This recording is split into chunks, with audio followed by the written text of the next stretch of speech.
Commander Velkara of the Thessaran Strategic Defense Command stood in her private office reviewing candidate files and tried not to feel the weight of 10 years pressing down on her. She'd been searching for a decade, not for a weapon, not for a strategic advantage, not for advanced technology. For a person. Someone to serve as her right hand, the role Thessaran military tradition held as more crucial than any tactical asset. Not just a second-in-command who executed orders, but someone whose judgment she could trust absolutely, whose integrity was unquestionable, who could challenge her decisions when necessary and execute them flawlessly when they agreed. The right hand spoke with the commander's authority when she was absent, made critical decisions in her name, represented her judgment in situations she couldn't directly oversee, and most importantly, told her the truth when everyone else deferred to her rank. Finding someone worthy of that trust had proven impossible. She'd interviewed hundreds of candidates over 10 years. Thessaran officers with impeccable credentials who turned out to be more interested in political advancement than actual service. Alliance partners from other species who were technically competent but lacked the fundamental character she needed.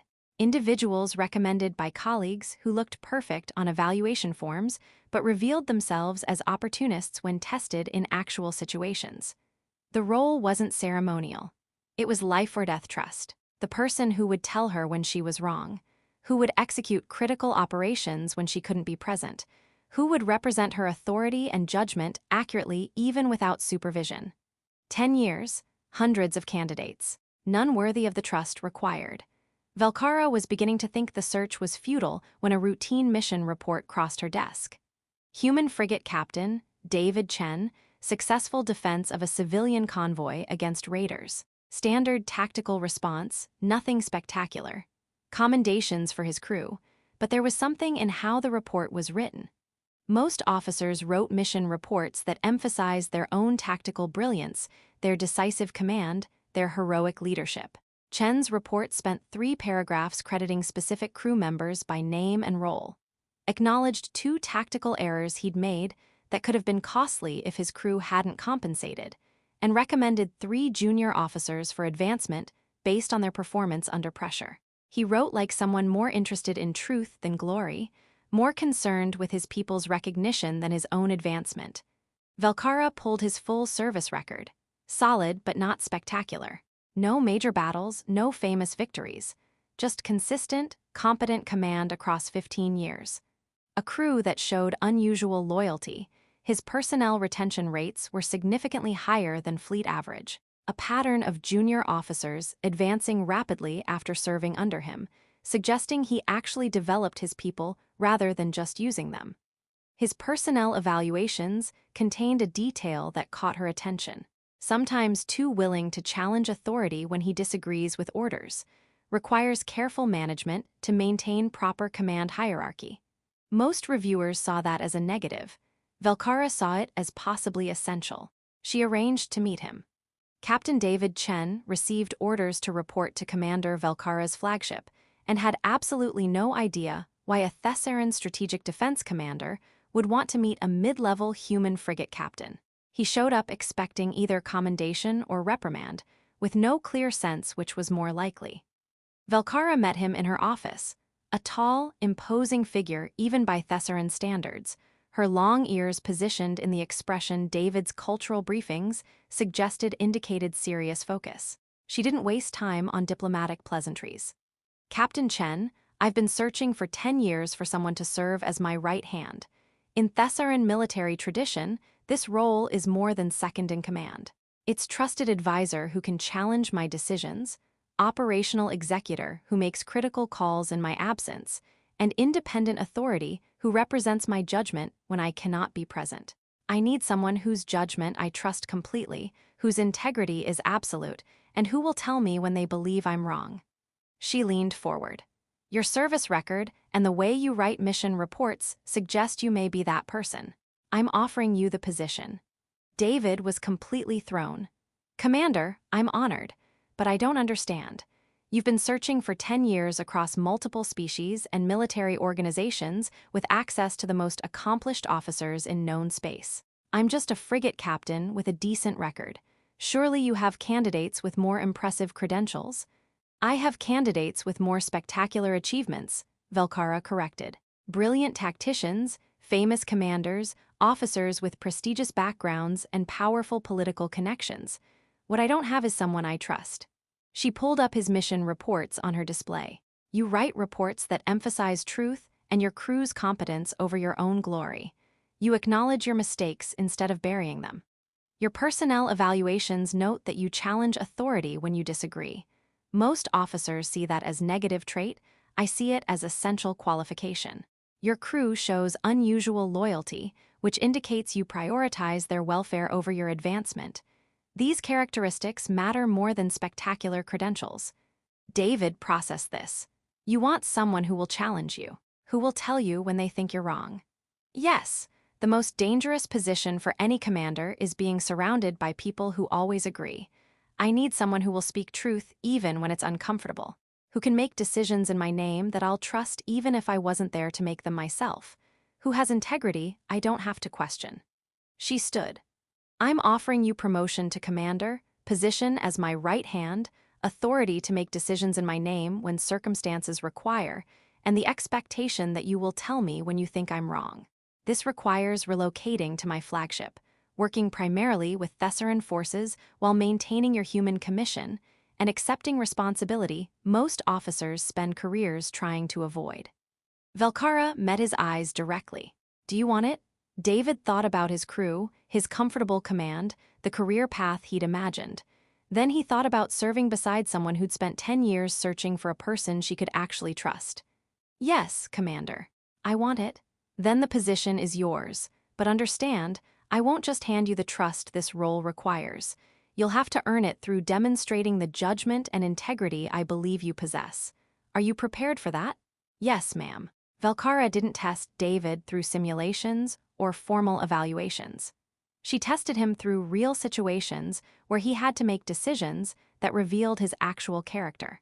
3 weeks into his assignment, intelligence reports indicated possible raider activity near a civilian trade route. Standard response protocols called for deploying patrol vessels as deterrence and potential engagement if raiders were confirmed. David reviewed the intelligence data and identified inconsistencies. The supposed raider vessels had unusual configuration signatures. Their movement patterns didn't match typical raider behavior, and their trajectories suggested they were trying to avoid detection rather than seeking targets. He brought this analysis to Velkara. Commander, I believe this intelligence is incomplete. The vessels in question may be displaced refugees whose ships are being misidentified due to old registry data rather than active raiders.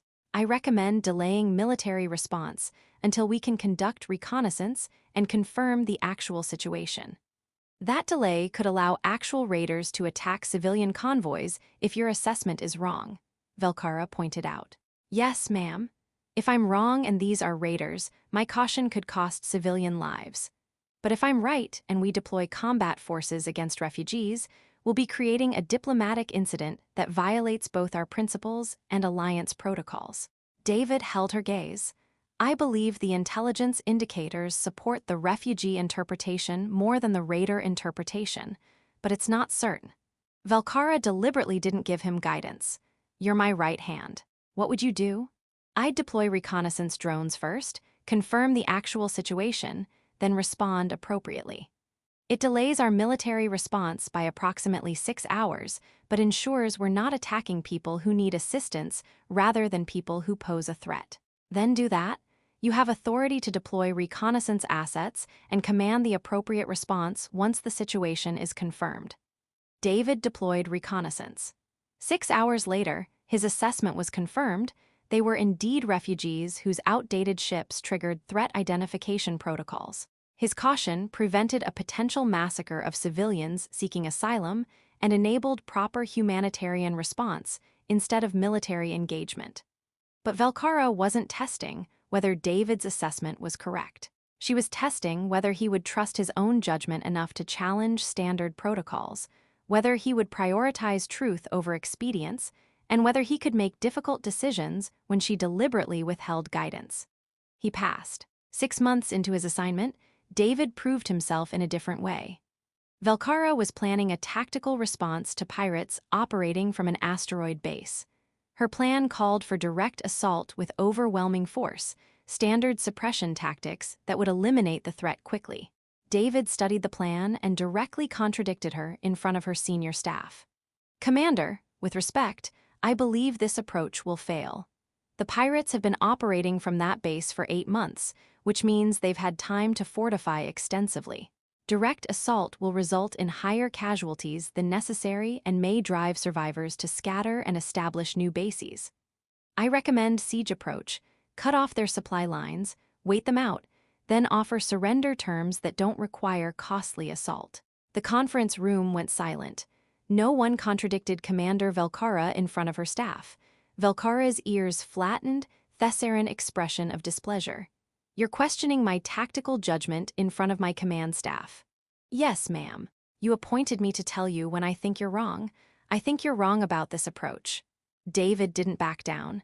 "If you want me to voice concerns only in private, I can do that. But you said right hand means speaking truth even when uncomfortable. I'm doing that." Velcara stared at him for a long moment. Then she pulled up the tactical analysis, reviewed David's reasoning in detail, and realized he was correct. Her plan would work, but at higher cost than his alternative approach. "You're right, we'll implement siege tactics as you recommend." She looked at her staff. "My right hand just prevented a tactical error that would have cost lives. This is exactly what the role requires, someone willing to challenge my decisions when circumstances warrant. I expect all of you to note that Commander Chen has authority to question my orders when he believes I'm in error. His judgment in this matter was superior to mine." The staff took note. The human right hand had contradicted Velcara publicly and been validated for doing so. The partnership that developed over the following years became legendary in Thessaran Strategic Defense Command. David learned to navigate Thessaran military culture while maintaining his identity as a human officer. He challenged Velcara regularly, sometimes publicly, sometimes privately, always with respect, but never with deference that prioritized her authority over truth. She trusted his judgment in situations where she couldn't be present. Knew he would represent her intentions accurately while adapting to circumstances she couldn't predict. Relied on him to make decisions she would support even if she might have chosen differently herself.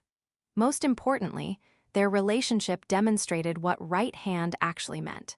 Not subordinate who followed orders without question, but trusted partner who operated independently while maintaining absolute alignment on principles and objectives. Other officers watched in fascination as David contradicted Velcara's decisions, proposed alternatives, and sometimes implemented his own approach when she was unavailable. And how Velcara not only accepted this, but celebrated it as exactly what the role required. Junior officers learned that right hand didn't mean agreeing with the commander. It meant having judgment the commander trusted enough to disagree with. Years later, after multiple successful operations, several conflicts resolved, and a working relationship that had become model for command partnerships across the alliance, Velcara was asked why she'd chosen a human frigate captain after 10 years of searching across multiple species, with access to the most accomplished officers in known space. Her answer was characteristically direct. Because he wrote mission reports that prioritized truth over personal glory. Because his personnel evaluations noted that he challenged authority when he thought it was wrong, which most officers saw as flaw but I recognized as essential quality. Because his crew showed loyalty that indicated he treated them well. Because when I tested him, he trusted his own judgment enough to contradict standard procedures when analysis required different approach. And because after 5 years of serving as my right hand, he still challenges my decisions when he thinks I'm wrong, which means I can trust his judgment completely when he agrees I'm right. She paused. The search took 10 years because I wasn't looking for someone impressive or accomplished or politically connected. I was looking for someone I could trust with absolute authority to act in my name. That's much harder to find than brilliant tactics or prestigious credentials. Captain Chen had integrity, independent judgment, and willingness to speak truth regardless of consequences. Those qualities are rare enough that searching 10 years to find them was time well spent. David's perspective, when asked what serving as right hand meant, Commander Velcara offered me a role that required absolute trust and complete independence of judgment simultaneously. Most leaders say they want people who will challenge them, but actually want people who execute without question. Velcara actually means it. She expects me to tell her when I think she's wrong, to make decisions in her absence that she'll support even if she might have chosen differently, and to represent her authority while maintaining my own judgment. He smiled. That's not easy. It requires trusting your own analysis enough to contradict someone you respect deeply. It requires accepting responsibility for decisions made without supervision. It requires telling uncomfortable truths when silence would be easier. But it's real partnership rather than subordination. She didn't want someone to follow her. She wanted someone who could stand beside her and tell her the truth. Took her 10 years to find it, but she knew exactly what she was looking for. After 10 years of searching, she finally found the man she wanted as her right hand, became a story about trust that requires independence, loyalty that includes dissent, and partnership that bridges species through shared commitment to truth, integrity, and judgment rather than blind obedience. Sometimes the search takes a decade because what you're looking for isn't someone impressive or accomplished or politically connected. It's someone worthy of complete trust. Someone who will speak truth even when uncomfortable. Someone who can operate independently while maintaining absolute alignment on principles.